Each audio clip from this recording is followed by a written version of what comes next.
Assalamualaikum warahmatullahi wabarakatuh. Bismillahirrahmanirrahim. Alhamdulillahirrahmanirrahim. Wassalatu wassalamu ala asrafil anbiya'i wal mursalin. Asyhadu an la ilaha illallah wahdahu la syarikalah wa asyhadu anna Muhammadan abduhu wa rasuluh.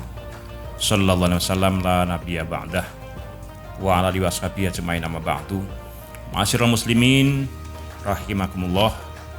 Alhamdulillahirrahmanirrahim, kita bisa bertemu kembali dalam tausiah Ramadan. Kali ini kami akan mengulas kembali masalah tentang puasa, bahwa puasa tidak hanya menahan lapar dan dahaga atau menahan makan dan minum saja, ya. Tapi kita kembali pada firman Allah dalam surat Al-Baqarah ayat 183. A'udzu billahi minasyaitonir rajim. Bismillahirrahmanirrahim.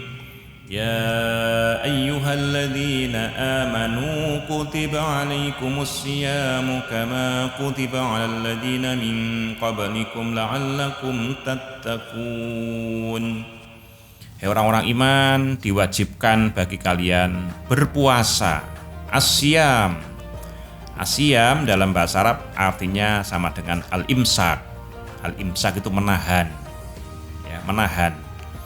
Sebagaimana orang-orang zaman dulu diwajibkan berpuasa. Orang-orang zaman dulu juga sama, bahkan lebih berat. Lebih berat bagaimana? Lebih beratnya kalau orang zaman dulu itu bukan hanya makan dan minum yang waktunya sangat pendek. Jadi kalau zaman dulu makan, minum, buka maghrib sama isya. Setelah tarawih sudah tidak boleh makan lagi. Dan orang zaman dulu bagi yang suami istri juga tidak boleh melakukan hubungan suami istri, tidak boleh. Tapi di zaman Nabi Muhammad SAW itu diperbolehkan. Jadi ayat ini ada lanjutannya, ayat yang 187 disebutkan Uhilla lakum lailatas syiyamir rafasu ila nisaikum hunna libasul lakum wa antum libasul lahun. Ayat 187. Jadi boleh dihalalkan bagi kalian untuk rofas itu ya bercumburia dengan suaminya, dengan istrinya, karena memang hunna libasul lakum, istrimu adalah pakaian bagi dirimu dan kalian adalah selimut bagi mereka. Jadi dihalalkan. Ini yang berbedaan dengan dulu dengan sekarang.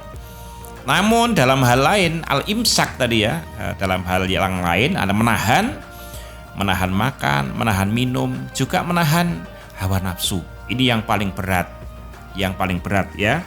Jadi imsak di situ menahan, termasuk dari pendengaran dan penglihatan.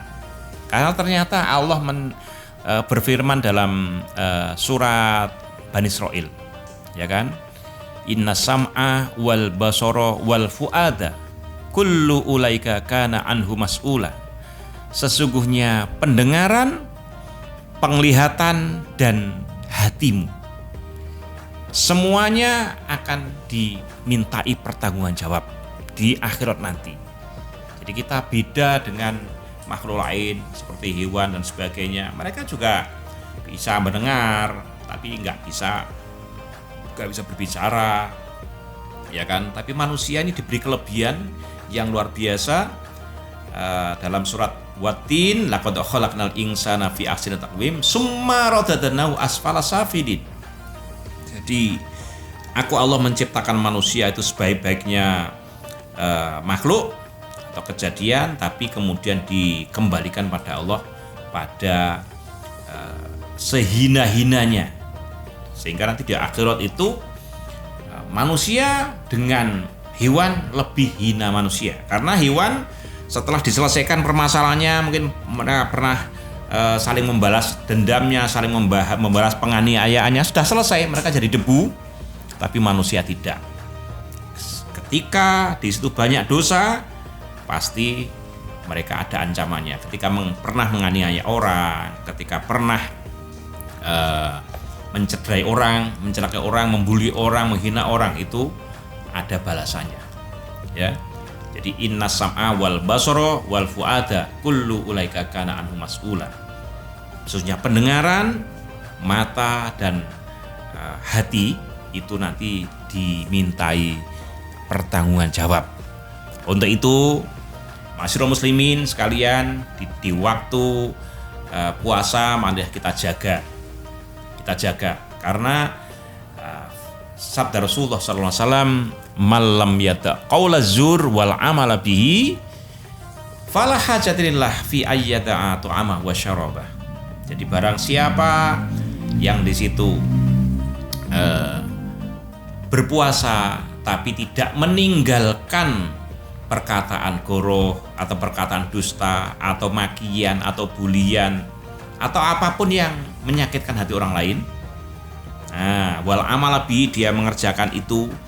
Mengerjakan apa contohnya?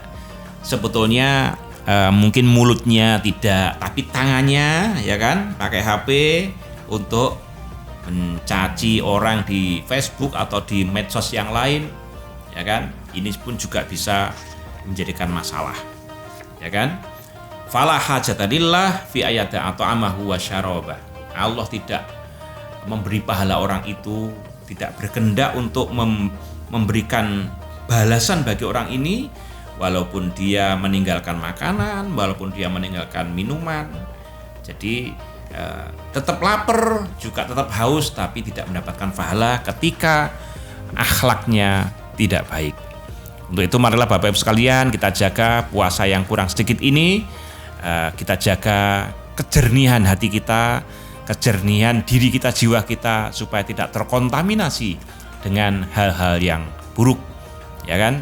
Mari kita jaga mulut kita jaga sikap kita, supaya tidak menganiaya atau menyakiti hati orang lain. Demikian tausiah Ramadan kali ini, semoga Allah memberikan keberkahan, memberikan kemanfaatan, dan semoga Allah menerima puasa kita di Ramadan tahun ini. Amin amin ya rabbal alamin. Jazakumullahu khairan. Wassalamualaikum warahmatullahi wabarakatuh.